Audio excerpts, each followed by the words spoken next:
pengaruhnya teori evolusi itu ya banyak.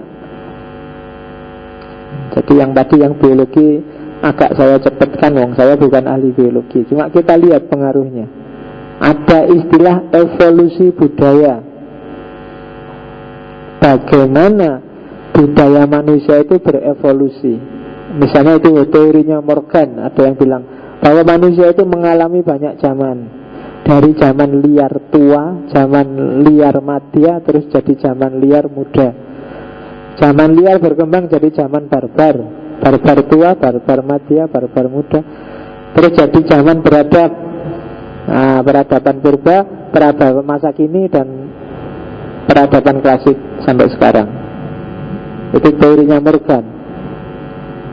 Jadi setiap zaman punya gayanya sendiri, punya teorinya sendiri, punya konsep hidupnya sendiri. Itu evolusi. Perubahan itu pelan-pelan, tiba-tiba berubah. Hidupmu kan juga gitu. Dulu di kampung gak terlalu butuh apa-apa, lingkungannya juga gak ada apa-apa, jadi sederhana. Begitu pindah ke kota ada perubahan-perubahan. Dulu di kampung nyaman, TV jarang, kalau nonton TV di rumahnya tetangga bareng-bareng, sehingga kamu males, desekan di rumah aja lah. Tapi begitu di kota, di mana-mana ada TV. Kamu sendiri di kamarmu ada TV, tiap hari lihat TV. HP, dulu di pondok TV tidak boleh, radio tidak boleh, koran tidak boleh. Sekarang di kota, jangan yang itu, internetan aja boleh. Dulu lihat orang pakai rok mini, kamu istighfar. Sekarang kamu nyari di internet, malah yang nggak pakai apa-apa yang kamu cari. Loh, ada evolusi dalam pemikiranmu. Dulu istighfar, astagfirullah, sekarang alhamdulillah, ada yang kayak gitu. Ya kan? Dulu main musik, sepak bola itu dianggap laibun walahwun. Nah, sekarang kamu main sendiri. Ya kan? Tiap hari di telingamu pakai headset dengerin musik. Dulu katanya musik itu tidak boleh, karena itu suaranya setan, ngundang setan. Sekarang kita tiap hari dengerin musik. Ada evolusi dalam budaya kita, cara berpikir kita. Dulu bahkan agama kan, dulu perempuan di Indonesia pakai jilbab itu kan tidak kayak sekarang.